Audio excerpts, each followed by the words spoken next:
Artis cantik Sheila Marcy yang ditangkap Kamis pekan lalu gara-gara narkoba akhirnya dijenguk ibunya di kantor polisi.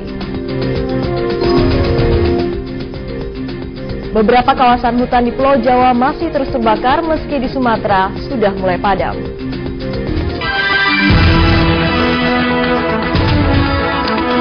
Dari Senayan City, Jakarta, inilah Liputan 6 Malam.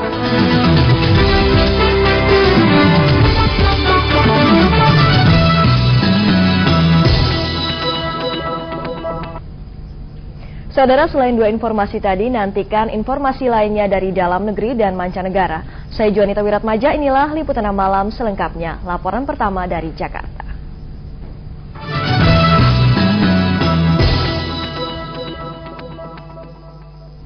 Sidang kasus skandal aliran dana Bank Indonesia dengan terdakwa Oi Hoi Tiong dan Rusli Simanjuntak hari ini kembali digelar. Keterangan saksi di pengadilan tipikor ini memberatkan mantan Deputi Gubernur BI Aulia Pohan. Hingga saat ini Aulia masih berstatus saksi dalam kasus skandal Bank Indonesia. Agenda sidang kali ini menghadirkan 4 saksi, yakni mantan pejabat Biro Gubernur BI Asnar Azhari, Bariju Salam dan Ratnawati Priyono, mantan ketua dan bendahara YPPI, serta Luki Fatuh, kepala perwakilan BI di New York. Asnar dihadirkan di persidangan karena dia dan Direktur Hukum BI Ui Hui Tiong bersama-sama menerima cek dari Yayasan Pengembangan Perbankan Indonesia atau YPPI. Kepada majelis hakim, Asnar menceritakan keterlibatan Aulia Pohan dalam skandal dana BI. Seingat saya Pak Rusli itu menginformasikan bahwa hal ini dilaporkan kepada Pak Aulia Pohan dan juga di dalam laporan kepada rapat Dewan Gubernur. Saksi Bariju Salam bahkan menegaskan Aulia Pohan yang ketika itu menjabat Dewan Pengawas YPPI memerintahkan secara lisan agar YPPI menyediakan dana 100 miliar rupiah. Kami berdua dipanggil di ruangan Bapak Aulia selaku Dewan Pengawas, dijelaskan bahwa ada kebutuhan yang mendesak dari Bank Indonesia untuk kegiatan. Kami diperintahkan untuk menyisihkan 100 miliar sesuai dengan keputusan RDG, itu aja.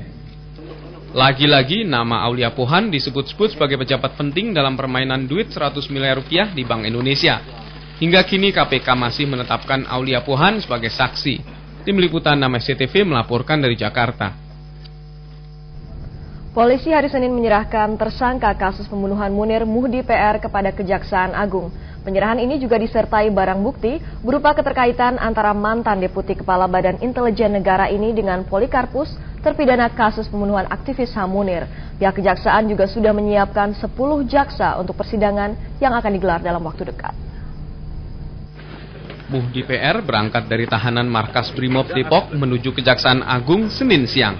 Mantan Deputi Kepala BIN ini tidak memberi keterangan apapun kepada wartawan. Begitupun usai diserahkan ke pihak Kejaksaan Agung di Jakarta Selatan. Muhdi tetap bungkam. Ia kemudian dibawa kembali ke rumah tahanan Brimob Kelapa II Depok dengan pengawalan ketat. Setelah penyerahan ini berarti kasus Muhdi tinggal dilimpahkan ke pengadilan.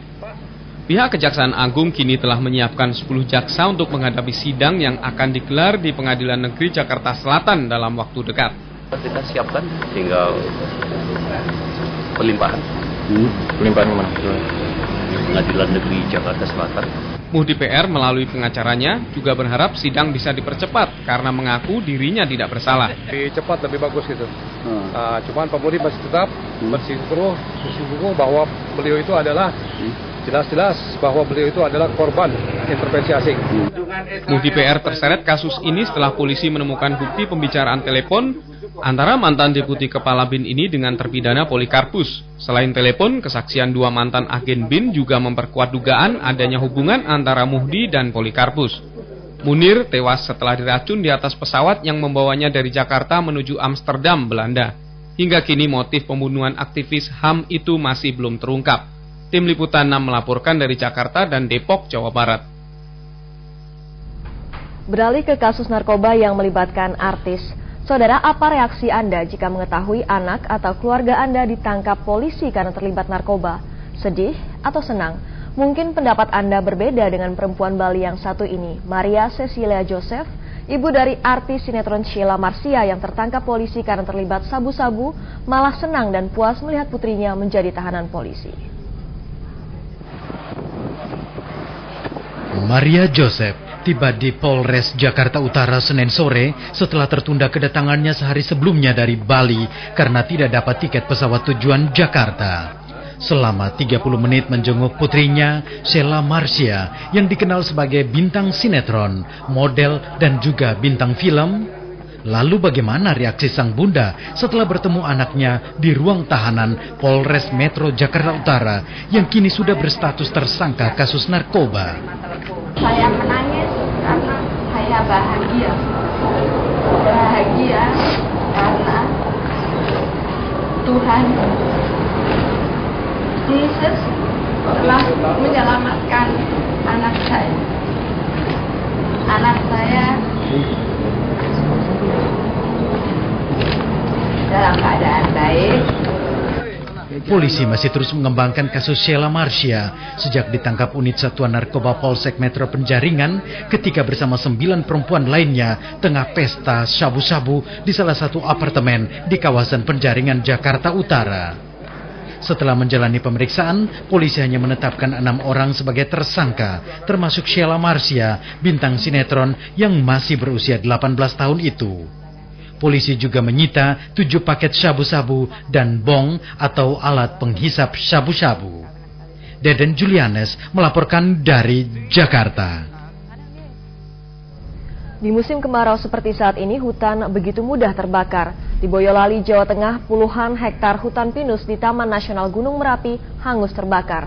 Di Mojokerto, Jawa Timur, api menghanguskan puluhan hektar hutan jati percontohan. Sedangkan di Subang, Jawa Barat, sebuah hutan lindung ludes terbakar.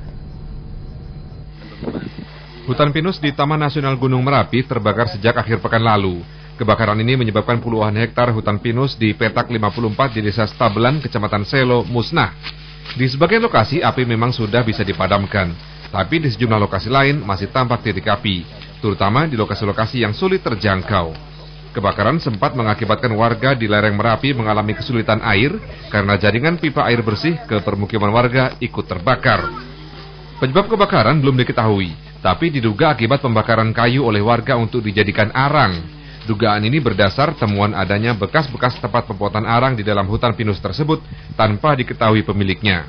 Ini sudah berlangsung lama, ternyata di sini saat tadi saya lewat itu banyak sekali dalam semacam ini. Ada yang sudah menjadi bekas, ada yang masih seperti ini, dan ada yang dalam proses penebangan, itu pun ada. Di Mojokerto, Jawa Timur, puluhan hektar hutan jati percontohan Kemlagi terbakar. Meski kebakaran terjadi di tepi jalan antara Lamongan dan Mojokerto, tidak ada petugas yang memadamkan api. Tiupan angin kencang mempercepat api merembet hingga areal yang terbakar makin meluas. Belum diketahui pasti sumber api, namun diduga api berasal dari puntung rokok yang dibuang serampangan oleh pengendara yang melintas di jalan raya. Wibi Susilo dan Bambang Ronggo melaporkan dari Boyolali, Jawa Tengah dan Mojokerto, Jawa Timur. Masih soal kebakaran, sebanyak 5 rumah toko atau ruko di Pasar Tanjung Kota Mojokerto Senin siang ludes dilalap si jago merah. Api yang sempat padam kemudian membesar lagi sehingga mengagetkan warga. Penyebab kebakaran diduga akibat arus pendek listrik dari salah satu toko. Tidak ada korban jiwa dalam peristiwa ini, namun kerugian diperkirakan mencapai ratusan juta rupiah. Sebelum menghanguskan ke-5 ruko yang berada di dalam Pasar Tanjung di kota Mojokerto itu, api membakar 3 ruko pakaian. Hembusan angin kencang membuat kobaran api semakin sulit dijinakan.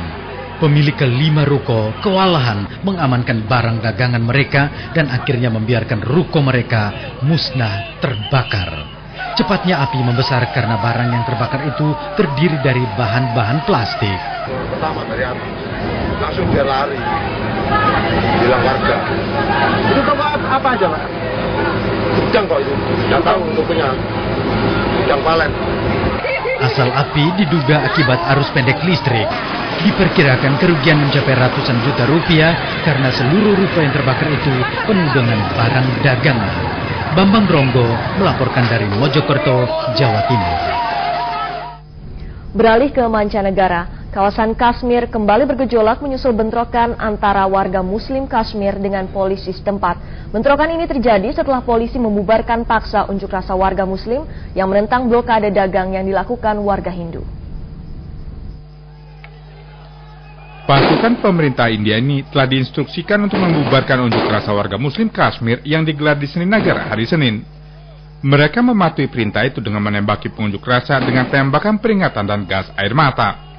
Walau demikian, hal itu tidak menyurutkan langkah ribuan pengunjuk rasa ini. Mereka justru bertindak beringas dengan menyerang polisi dengan lemparan batu. Bentrokan tidak terhindarkan, pengunjuk rasa dan polisi saling serang. Polisi akhirnya mengejar pengunjuk rasa yang terus melawan. Unjuk rasa ini digelar untuk menentang blokade perdagangan yang dilakukan warga Hindu. Blokade itu dilakukan dengan cara menutup jalan bebas hambatan utama yang menghubungkan lembah Kashmir dengan dunia luar. Blokade itu mengakibatkan terhambatnya pengiriman pasukan pangan dan produk lainnya. Ketegangan terus memanas sejak Juni menyusul penyerahan 40 hektar tanah di Kashmir kepada warga Hindu. Tercatat 12 orang telah tewas sejak Juni lalu.